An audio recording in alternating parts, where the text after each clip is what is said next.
अगर आप online shopping करते हैं तो आपके लिए बेहद ज़रूरी खबर है। अब हो सकता है कि आपको अमेजन और फ्लिपकार्ट जैसे ई कॉमर्स प्लेटफॉर्म्स पर फ्लैश सेल या भारी छूट ना मिले। ऐसा इसलिए क्योंकि सरकार ने ई कॉमर्स प्लेटफॉर्म्स पर सख्ती बढ़ाने जा रही है, यानी सरकार ऑनलाइन शॉपिंग के नियमों में बदलाव करने की तैयारी में है।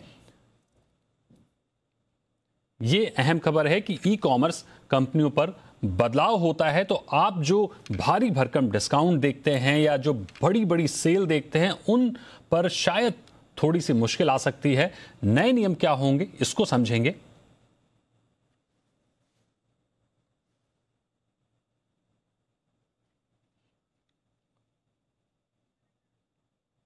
तो इस खबर को विस्तार से समझने के लिए हमारे साथ जुड़ रहे हैं हमारे संवाददाता समीर दीक्षित। समीर, ये बताइए कि ई कॉमर्स वेबसाइटों के लिए, ई कॉमर्स ऑनलाइन जो प्लेटफॉर्म्स हैं उनके लिए क्या गाइडलाइन आ रही है, क्या बदलाव हो रहे हैं जिसकी वजह से जो आम ग्राहक है उसके ऊपर असर पड़ेगा। भारी डिस्काउंट जो अब तक कंपनियां देती हैं या तरह तरह की जो सेल लगाती हैं, इन पर किस तरह का असर पड़ेगा?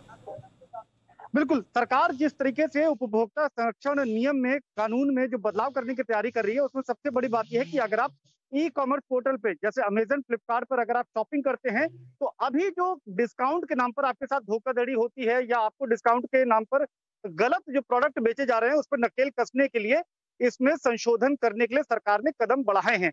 सबसे पहली बात आपको बता दें कि सरकार फ्लैश सेल, यानी कि जो कुछ घंटे के लिए जो सेल आती थी, डिस्काउंट सेल का ऑफर आता था कि आप कोई भी प्रोडक्ट 60% डिस्काउंट पे खरीद लीजिए, 50% डिस्काउंट पे खरीद लीजिए, और ये जो सेल आता था कुछ घंटे के लिए या कुछ समय के लिए, तो ऐसे फ्लैश सेल पर सरकार रोक लगाने के लिए इन कानून में इसका प्रावधान करने का जिक्र कर रही है।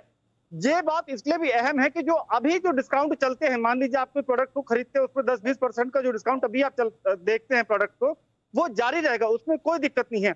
लेकिन फ्लैश सेल का जिक्र बार बार मैं इसलिए कर रहा हूं क्योंकि इसमें होता क्या है कि कुछ 2-4 घंटे के लिए ये सेल दिखाई जाती है और उसमें ऐसे प्रोडक्ट को बेचने की कोशिश की जाती है जिनका ना तो कंट्री ऑफ ओरिजिन सही तरीके से उसकी जानकारी दी जाती है, या इंपोर्ट कहां से किया जाता है ये प्रोडक्ट को उसकी सही तरीके से जानकारी दी जाती है। तो इस तरीके से फ्लैश सेल के जरिए जो आपको गलत सामान बेचने की जो अभी की जो सिस्टम है उस पर रोक लगाने के लिए ये नए नियम में इसका प्रावधान करने के लिए सरकार आगे बढ़ रही है। दूसरी बात यह है कि अभी आप देखें तो बहुत सा ऐसा प्रोडक्ट है जो देश में इंपोर्ट किया जाता है और फिर उसको ई कॉमर्स के जरिए बेचा जाता है। वो प्रोडक्ट कहां से इंपोर्ट किया जा रहा है, कौन इंपोर्ट कर रहा है और उसको उस कंट्री में बना कौन रहा है, ये जानकारी भी अभी सही तरीके से नहीं मिल पाती है। तो ये जानकारी भी अब ई कॉमर्स पोर्टल पर देना होगा, वरना आप पर दंडात्मक कार्रवाई की जा सकती है। इसका भी प्रावधान किया जा रहा है। तीसरी बात यह है कि जो भी सामान आप खरीद रहे हैं, अगर उसका रिफंड होना है या वो रिटर्न होना है, उसमें भी पूर्ण पारदर्शिता होनी चाहिए और उस पर भी ग्राहकों के हित सर्वोपरि होने चाहिए। इसका भी जिक्र इसमें किया गया है।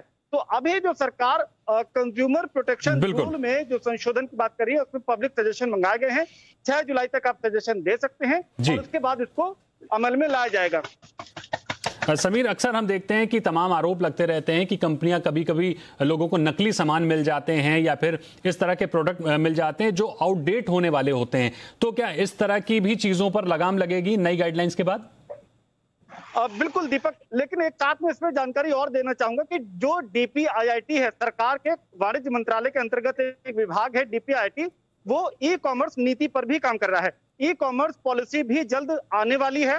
उसका भी लक्ष्य यही होगा कि ई कॉमर्स पे खरीदारी जो होती है, उसमें जो धोखाधड़ी होती है, उसको रोका जाए।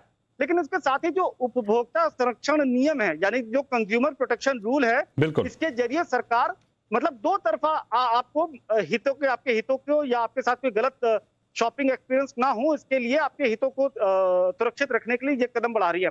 अब जो ये जो जिसका जिक्र हम कर रहे हैं, कंज्यूमर प्रोटेक्शन रूल, इसमें बात यह है कि अगर आपके साथ कोई गलत प्रोडक्ट आपको बेचा जाता है या आप शिकायत करना चाहते हैं, तो वो अधिकार और वो मजबूती आपको प्रदान की जाए। जी बिल्कुल, बहुत बहुत शुक्रिया समीर हमारे साथ जुड़ने के लिए और इस खबर को विस्तार से बताने के लिए।